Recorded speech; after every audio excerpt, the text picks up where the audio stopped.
This episode of the Feed Podcast is brought to you by the Chicago French Market. The market offers fresh ingredients for cooking at home, delicious grab-and-go options for any meal of the day, or even a simple picnic or office party. The Chicago French Market, a taste of Europe in the heart of the Midwest. This episode of the Feed Podcast is brought to you by Oscar's Mexican Seafood. Oscar's focuses on Baja-style fish tacos, fresh ceviches, and hearty seafood burritos. And all their salsas and agua frescas made on site every day. For more information, oscarsmexicanseafood.com. The Feed Podcast is brought to you in part by United Healthcare. They offer a range of unique programs, things like Real Appeal, a weight loss program for a full year at no additional cost. More information, go to uhc.com/benefits. You're listening to the Feed Podcast. Get the inside scoop by following us on Twitter at the Feed Podcast. So what exactly is bone broth? Is it like what I have at pho and Vietnamese restaurants? Is that a bone broth? I think pretty much all stocks are bone broths, right? Right. And so is it just a marketing term? The first time I heard the words bone broth, I laughed out loud because I thought, we call it stock or we call it broth. There's a kind of broth that's made with vegetables, but it's not that common. I think usually when you say broth or stock,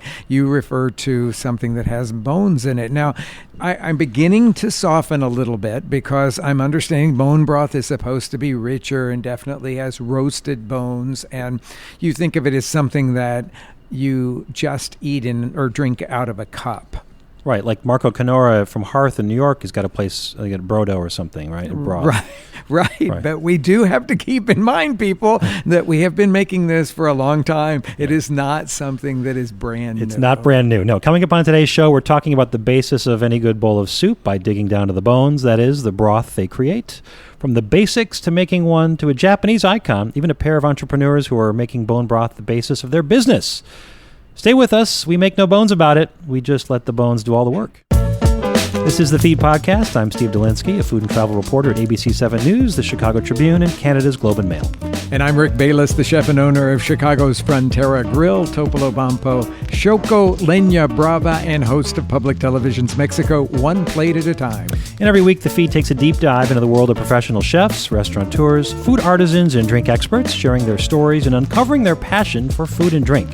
But that's not all. Rick and I are always traveling the globe for our jobs, eating, drinking, and immersing ourselves in the local culture. If we find something exciting along the way, you can be sure it's going to find its way here to our James Beard Award-winning podcast.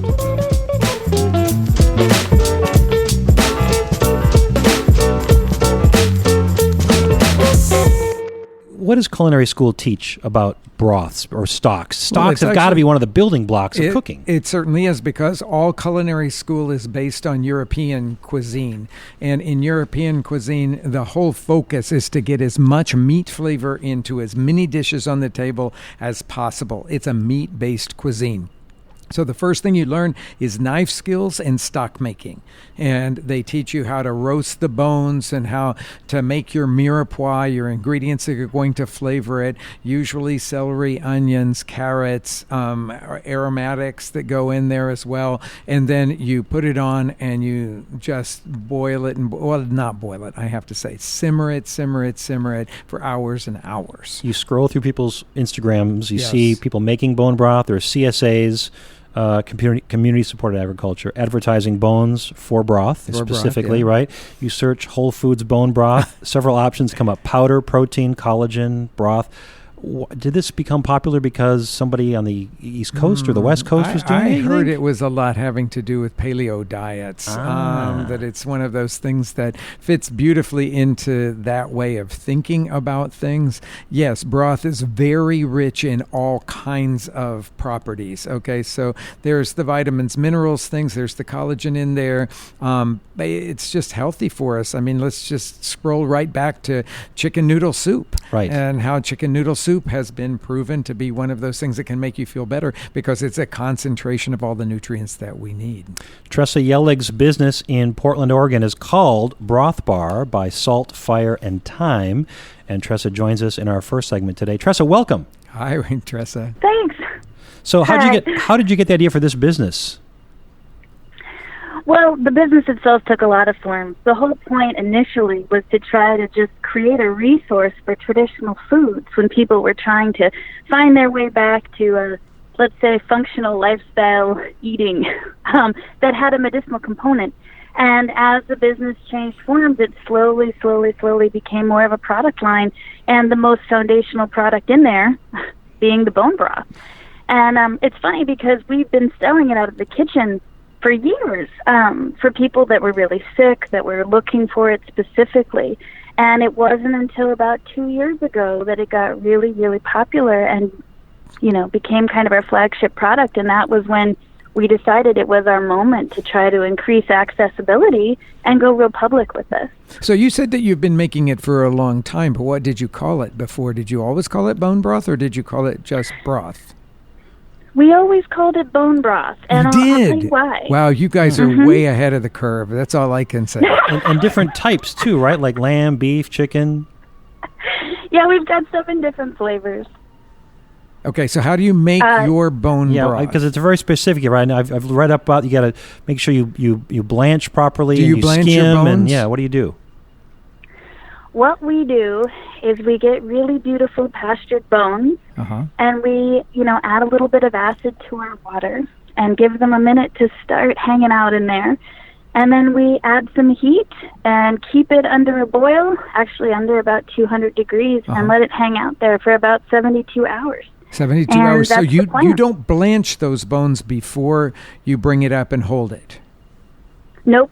We don't blanch them. I've heard some people saying, in culinary schools you'll hear the same thing, that some people want to blanch the bones, some people don't want to. I've never been a proponent of it. But now, do you roast the bones at all? No, most of what we're getting doesn't have much meat on it. There's not much there that has an opportunity to caramelize or improve in flavor from roasting. I mean, we're getting pretty bare bones. But it's important that they have a lot of collagen in there, right? That's the important thing? Absolutely. So are your bones, are they cut into segments so that it's easy for all of the marrow to melt out of them? Oh, totally. We're trying to get as much surface area as possible. So we're using a huge mixture of bones, and we try to get them cut small if we can. We're not using, whole bones. We're trying to get them smashed up and smaller a little bit so that we can really get the most out of them. Right. So you said you started off with a focus on the medicinal qualities of it, and then suddenly it took off and everybody wanted to drink it. Do you still focus a lot on trying to sell it as something that's a real health-giving food? We do. To be honest, I would say probably 85% of our customer base are people that are on some form of healing journey that are looking for a product like ours that's just really clean and really nutrient dense that they can trust. And then I would say the other 15% are sort of culinary enthusiasts that can appreciate all of those properties from a more gourmet perspective. How are they consuming, and how often do you recommend? Are they drinking this like breakfast, lunch, and dinner, or is it like afternoon tea, or like how much broth are they consuming? Well, it depends. Most people are probably just drinking about a cup a day, like once a day, probably in the morning, because the health benefits that everyone's touting, for normalizing stomach acid and it's improving digestion and absorption, those benefits last all day. So the sooner in the day you can get this in your system, the better the benefits. So for all intents and purposes, we try to encourage people to drink it first thing in the morning, but to be honest, our busiest time of day is right after lunch. I think it's that, easy to absorb protein for that afternoon slump, and that's when everyone shows up for a broth. This is totally anecdotal, but my wife wasn't feeling well last week, and she just wanted me to get her a cup of this super rich broth that we make here at our restaurants. And after she drank it, slowly, within an hour, she said she felt completely different. So all of a sudden now I've become a convert to bone broth. Hilarious. That's wonderful. So we've got information on our website about Tressa's stores, and you can also do some mail order business. If you've got, Thanksgiving coming up, you might want to order some broths. But the business, again, is called Broth Bar by Salt, Fire, and Thyme. Tressa Yellig, thanks so much. Thank you. Thanks for having me. Bye. Coming up, I'll talk with the chef at Strings Ramen in Chicago about how the magical tonkotsu broth is made for her bowl of ramen. Then later in the show, the Chicago Bone Broth team stops by for a tasting of their namesake. Stay with us. Looking for a little extra side dish? Let us know on Facebook, Twitter, or Instagram at The Feed Podcast. Commuters have known this for some time, but over in the West Loop at the Ogilvy Transportation Center, there are more than 30 specialty vendors just waiting to feed you inside the Chicago French Market. The market offers fresh ingredients for cooking at home, delicious grab-and-go options for any meal of the day, or even a simple picnic or office party. Kevin Whittier with Wood Fire Counter, handcrafted chicken. We make smoked roasted chickens. Yeah, we have our Brussels sprouts with truffle oil and Parmesan cheese. We also have our Nola mac and cheese, which is our ode to New Orleans, Louisiana, that has Creole seasonings, turkey andouille sausage, and crawfish. Have you seen the lines, by the way, over at the Aloha Poke over there? And there's like the Aloha Poke, there's a line, and then there's Fumare Meats, and then there's, well, as you just heard the vendor, I mean, there's so much going on right now in that market. There's quite a lot to eat. That's very exciting. I got to go over there and have some poke. They've got two entrances, 131 North Clinton and 118 North Canal. And how about this? Covered parking is free for an hour with a $20 purchase. Wow, that's great. They're open Monday to Saturday. You can also grab a bite and surf the internet since Wi-Fi is free. The Chicago French Market, a taste of Europe in the heart of the Midwest. Hey, Rick, I got a question. Like, how would you describe a fish taco? My favorite fish tacos are inspired by the fish tacos in Baja. Usually there, the fish is dipped in a like tempura-like batter and fried, and then they got all these delicious toppings that go on them. It's crema. There's cabbage. Crema, cabbage, hot sauce. Avocado? They can be avocado. Some people put them, some people don't. But I have to say, it's this stuff that dreams are made out of. They are. I've done that trip. Yes. The next best thing in the U.S. is in San Diego. It's called Oscar's Mexican Seafood. They started out as a food truck in Tijuana, became a tiny shack in Pacific Beach just north of San Diego. Now they've got 5 locations in and around the city, including the latest in Encinitas. Everything's fresh, never frozen, and they make their salsas and agua frescas fresh on site each day. More information, visit oscarsmexicanseafood.com. How crazy is it to think you can actually have your insurance company pay you to walk? What? Yes, they're going to pay you to walk. United Healthcare isn't crazy. They just want you to be healthy. One of their new programs is called United Healthcare Motion, where members can earn more than $1,000 a year toward their health reimbursement account or health savings account just for walking. I didn't even know I had a health savings account or a reimbursement account, but that would be a good thing. How do $0 copays sound? Absolutely fabulous. That would be nice. That's a nice advancement in society. Or pharmacy experience that offers more flexibility and less disruption. Well, if your company works with United Healthcare, ask your friendly HR person about their programs, and if not, go tell them to switch today. I'm going to tell mine. Call 877-233-2059 or go to uhc.com/benefits to get more information. United Healthcare, a proud supporter of the Illinois Restaurant Association and committed to your good health. You're listening to the Feed Podcast. New episodes drop every Thursday morning. Welcome back to the show, everybody. We're talking bone broths today. I should just say broth. And I was going to head off in search of pho, but I opted to tackle the broths of ramen instead. And tonkotsu, you've had this. Yes. It's milky, creamy. It's amazing. And it goes against everything taught in culinary schools to get that creamy richness, because the European broths, the European stocks, are always desired to be really clean looking. They don't have to be necessarily, unless they're consommé, they don't have to be necessarily completely transparent, but you're looking for something like that. Some clarity in it. And this stuff is just like rich and creamy looking, but there's no cream added to it. No cream. Nope. No, it's a really remarkable way of, and they, everybody says when you're making European style stock, just like what we heard, you want to keep it at like 200 degrees. So there's just a little movement on the top of the pot, but you don't want a whole lot of boiling, whereas the tonkotsu, they just boil that stuff because you're trying to incorporate all of the particulate matter, I guess you would say, from those pork bones. And as we're describing this, we should be clear and make sure we say tonkotsu, not tonkatsu. Tonkatsu is the breaded fried pork. Right. Tonkotsu is the broth. And I spent the afternoon with the chef from Strings recently to find out how she makes her tonkotsu.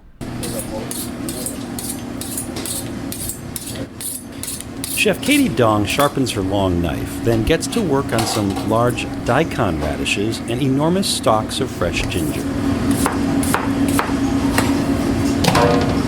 They're added to a large stock pot with a variety of bones. We have 2 bone broth here. One is pork bone, the other one is chicken and turkey bones. The one I'm doing now is for the tonkotsu broth, which is the pork bone broth.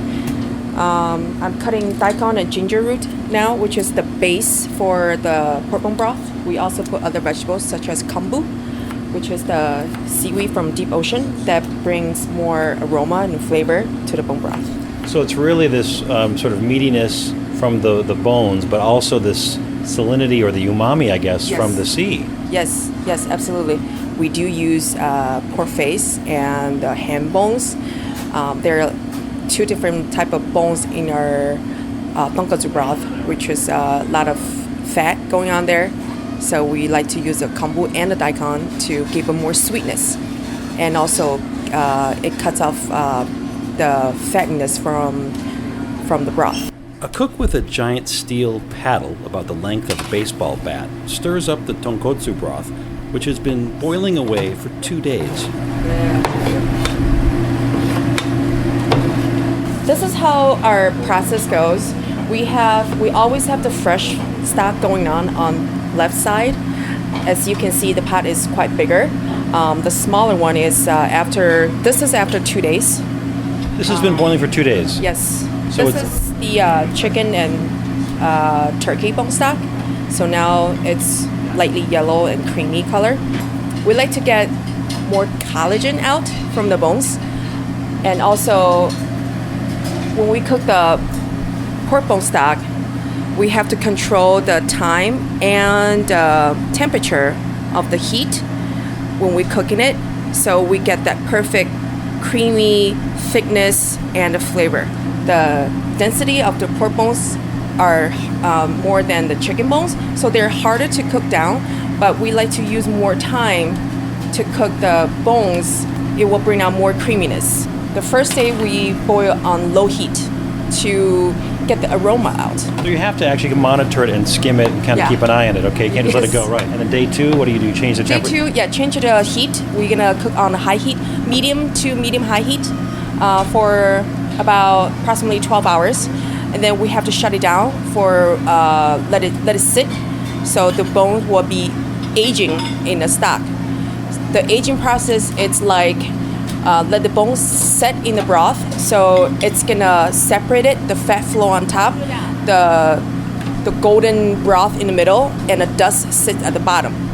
And then the third day, we will skim out the excess fat on top, use the juice in the middle, which is the pure collagen, the goody, and then we will strain out the bones, which is by the third day, the bones are pretty cooked down to dust. We do spend a lot of time cook down the bones, so all the flavor and also the texture, the thickness, and like pretty much everything you're looking for is in that broth. And it's kind of a viscous, almost, it's not, I want to say oily, but there is a slickness to it, right? There should be this mouthfeel, this fattiness, this richness to the broth. Yes, because there is a lot of fat in a bone broth.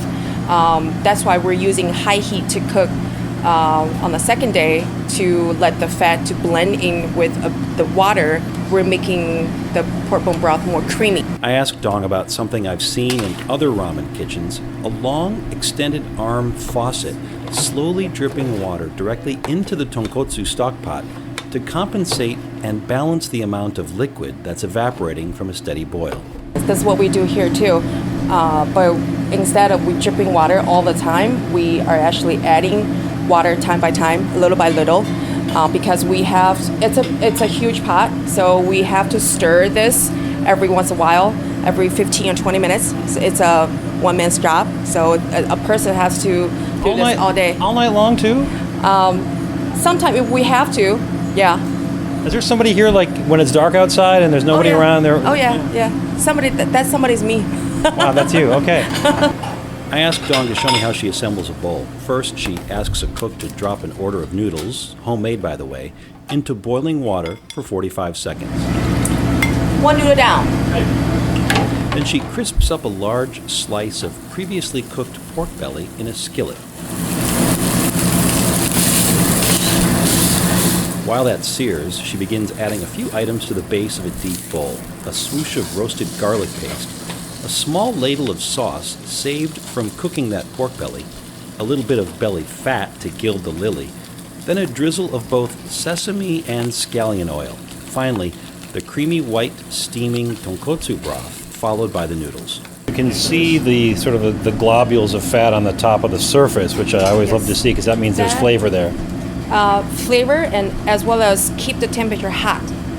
You need that fat to keep the temperature hot enough to wrap the noodle in the broth before we serve to the customer. It takes another, I would say 20-30 seconds. The noodle sitting in the broth during this time, it actually gets a little bit softer to cook a little down a little bit. Okay, so you just added some menma, which is the bamboo, and you added some mushroom, woodier mushroom? Woodier mushroom. And then you added some chopped scallions. And now comes the egg. Now you're adding the chasu, the pork. That's a large piece of chasu, but that's typical here, or is that just for my benefit? That's our string special. Okay. Big slab of pork. This is definitely something you want to eat and then maybe go take a nap. Yes. And then you're going to white and black sesame seeds. Yes. And a little bit of nori, a sheet of nori, dried seaweed. Hi. There you go. Hi. Arigatou gozaimasu. Hi.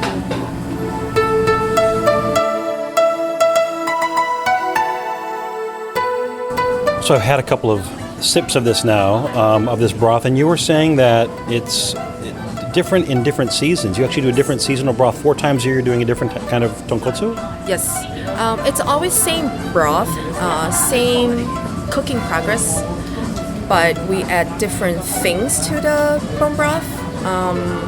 We use different amount of vegetables, and we also change a little bit on the amount of the sauce, and also we change a little bit, play a little twist on our base flavor. I love that sort of that mouthfeel, but it almost has like a peanutty, rich, porky, just a roundness to it and it's not spicy at all, by the way, but it's just a fullness and a richness. And I see all those sort of fat globules on the top and the surface again. That, to me, connotes that there's going to be a lot of flavor here.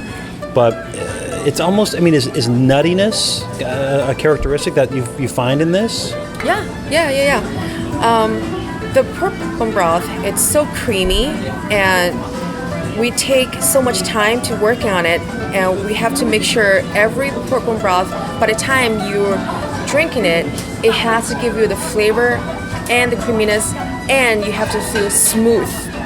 Yeah, smooth. It's smooth. It's like silky smooth. It's really delicious. You're drinking the Rolls Royce of the broth right now. Rolls Royce of the broth. That really is great. Katie, thanks again so much for showing me how to do this today, and I can't wait to come back and get another bowl of ramen sometime. Great, thank you.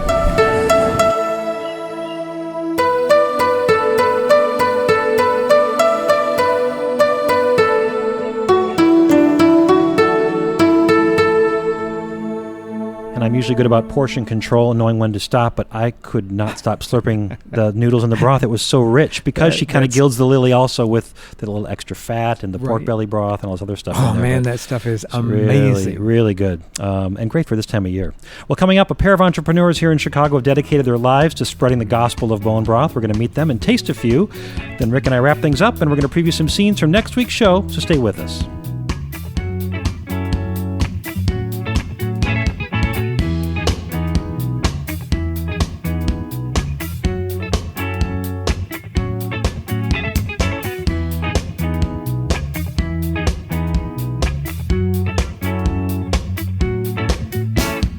Looking for a little extra side dish? Let us know on Facebook, Twitter, or Instagram at The Feed Podcast. Commuters have known this for some time, but over in the West Loop at the Ogilvy Transportation Center, there are more than 30 specialty vendors just waiting to feed you inside the Chicago French Market. The market offers fresh ingredients for cooking at home, delicious grab-and-go options for any meal of the day, or even a simple picnic or office party. My name is Felipe Prado. I am the general manager of Frietoken, which means Fry Shack in Dutch. They're double fried, first of all, but also they're hand cut, hand peeled, they're blanched, the whole process, it's meticulously done. The sauces we all make in-house. Currently we have 22 different flavors. We make them all here by infusing different kinds of like truffles, basil. Try to encourage people to try all the different sauces. They do love it. Have you seen the lines, by the way, over at the Aloha Poke over there? And there's like the Aloha Poke, there's a line, and then there's Fumare Meats, and then there's, well, as you just heard the vendor, I mean, there's so much going on right now in that market. There's quite a lot to eat. That's very exciting. I got to go over there and have some poke. They've got two entrances, 131 North Clinton and 118 North Canal. And how about this? Covered parking is free for an hour with a $20 purchase. Wow, that's great. They're open Monday to Saturday. You can also grab a bite and surf the internet since Wi-Fi is free. The Chicago French Market, a taste of Europe in the heart of the Midwest. Hey, Rick, I got a question. Like, how would you describe a fish taco? My favorite fish tacos are inspired by the fish tacos in Baja. Usually there, the fish is dipped in a like tempura-like batter and fried, and then they got all these delicious toppings that go on them. It's crema. There's cabbage. Crema, cabbage, hot sauce. Avocado? They can be avocado. Some people put them, some people don't. But I have to say, it's the stuff that dreams are made out of. They are. I've done that trip. The next best thing in the U.S. is in San Diego. It's called Oscar's Mexican Seafood. They started out as a food truck in Tijuana, became a tiny shack in Pacific Beach just north of San Diego. Now they've got 5 locations in and around the city, including the latest in Encinitas. Everything's fresh, never frozen, and they make their salsas and agua frescas fresh on site each day. More information, visit oscarsmexicanseafood.com. How crazy is it to think you can actually have your insurance company pay you to walk? What? Yes, they're going to pay you to walk. United Healthcare isn't crazy. They just want you to be healthy. Oh, one of their new programs is called United Healthcare Motion, where members can earn more than $1,000 a year toward their health reimbursement account or health savings account just for walking. I didn't even know I had a health savings account or a reimbursement account, but that would be a good thing. How do $0 copays sound? Absolutely fabulous. That would be nice. That's a nice advancement in society. Or pharmacy experience that offers more flexibility and less disruption. Well, if your company works with United Healthcare, ask your friendly HR person about their programs, and if not, go tell them to switch today. I'm going to tell mine. Call 877-233-2059 or go to uhc.com/benefits to get more information. United Healthcare, a proud supporter of the Illinois Restaurant Association and committed to your good health. Check out previous episodes, get recipes from ingredient challenges, and see behind-the-scenes pictures at thefeedpodcast.com. Welcome back to the show, everybody. We're talking bone broths today, and I didn't even know this until recently, but Chicago has its own bone broth organization. Dan Houlihan and his wife Kassie are the founders of Chicago Bone Broth. Their mission? To provide the most nutrient-dense, best-tasting broths to fuel life's adventures. And Dan Houlihan joins us now in the studio. Welcome. Yeah. Now you got to explain a lot more about this. Why do we need wait? The organization provides the broth, or I have to learn to make my own, and I'm just hanging out with people that love bone broth. What is it? So yes, we make our broth, and we try and provide it in an accessible fashion to as many people as we can. So number one, we try and create a bunch of varieties so that we're taking broth from the classic chef-trained population who's been talking stock for a long time to people who are less familiar and can enjoy the benefits of broth. And then we also donate. What are the benefits of broth that you There are many, but the main item that's most important is that it's a huge source of glycine, which you don't really get in your diet. So glycine has been studied pretty extensively. It's the main component of gelatin, which is collagen broken down. Mm-hmm. And it is basically anti-inflammatory. It's a natural anti-inflammatory. It's a huge part of detoxification in the liver. And then it also aids digestion, like you just heard. How did you guys get into this, and why do this? Yes, so we've been in the health and wellness field for a long time. I used to teach, and actually a student brought it up. What's more important, nutrition or exercise? And I was kind of stumped, and that led me into during my exercise science studies that I dove into nutrition pretty deep, and the Weston Price Foundation was one that studied traditional cultures, and broth was the common thread across all of it. So that's really what got my wife and I into broth, and then we started becoming very conscious consumers as far as the organic trend, natural food, simple foods, slow foods, and that's really what heightened our interest in the whole. So you think business. of this as traditional food, and Yes. that's how you got into Correct. it. I gotcha. Yes. So Cassie's been assembling some samples for us off microphone here. What do we have here? We have 2 different broths. What is this one first, this darker one? The base chicken. The base chicken. Okay.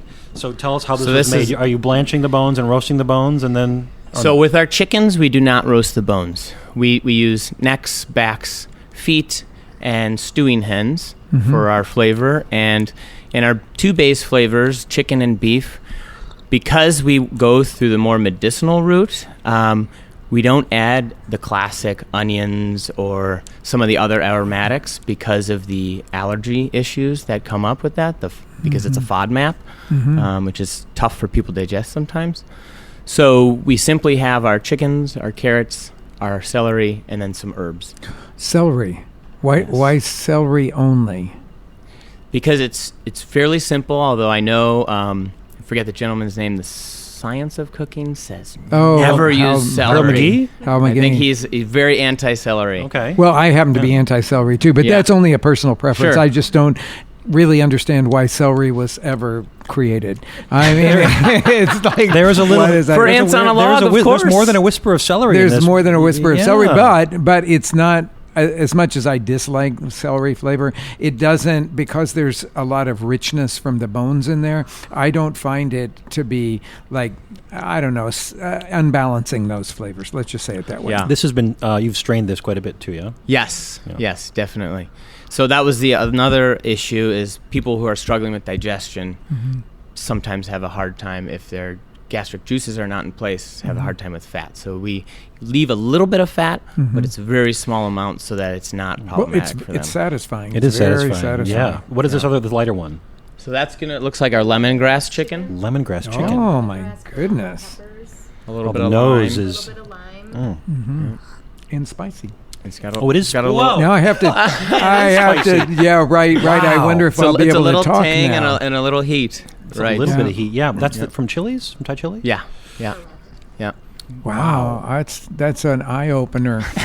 But it is very dynamic in its flavor. Well, thanks. Because it has a good amount of acid and a good amount of heat to it, that just a small portion of that would be really satisfying. Yeah. If I was really under the weather. It's a little harsh for me, I think. I wouldn't... It's not something I would... Like, Guzzle. I wouldn't guzzle, but like that first Well, one, the beef was very satisfying. Yeah, the and first rich, and one I was wanted like to a great drink big that. hug. The Yeah. other was slightly Yeah. like a slap in the face. Okay, Yeah. but Yeah, or a punch, but yeah. And what is this other one? You've got a sort of a cloudy one. This one is the spicy. That looks like the spicy, Spicy beef. beef. Yeah, our spicy Sub-Zero. beef. Sub-Zero. Sub-Zero, why? It's great for a day on. Oh, okay. Yeah, well, I said wow. that the first one, the chicken one, was like a big hug, so I assume that this will This be might too. be a little bit of a. This is also spicy too. I mean, do you find that the... God, isn't it? It's really assertive. What kind of chili is in this one? So we do roasted poblanos, habaneros, and jalapenos. Habaneros. So it's right up your alley. Uh-huh. But again, your intention is to drink this just as is, not adding it to anything or... Well, we've gotten multiple people who have said they love it in recipes and stews and stuff like that. But definitely the majority are drinking it straight up of our customers. Now, those two, the lemongrass and the Sub-Zero, those are certainly not for the people who have the digestion issues, who Right. have, because you've got nightshades in there with the peppers and such. Our other two are autoimmune compliant, and we crafted them that way because of all of these, as she just mentioned, the medicinal issues and needs for broth. That basic chicken one, and I'm usually a person that will go for the most full flavored Yeah. things. I find that one to be really satisfying. I keep going back to it because, like I said, it's a big warm hug to me. Yeah. Is that our last one? to try? Well, this is a little different. Cassie, we can't hear you because you're off microphone. Oh, yeah. So Dan will tell us. This is the Java broth. So people often balk at they see this, but it's our coffee mixed with broth.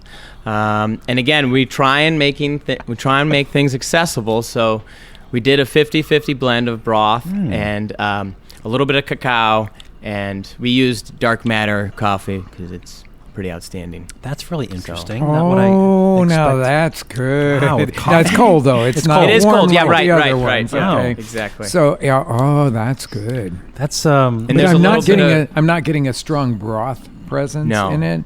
It really tastes a bit more like coffee and Absolutely. unsweetened chocolate, Exactly which is right. very nice because I like chocolate Broth that's is- not terribly sweet.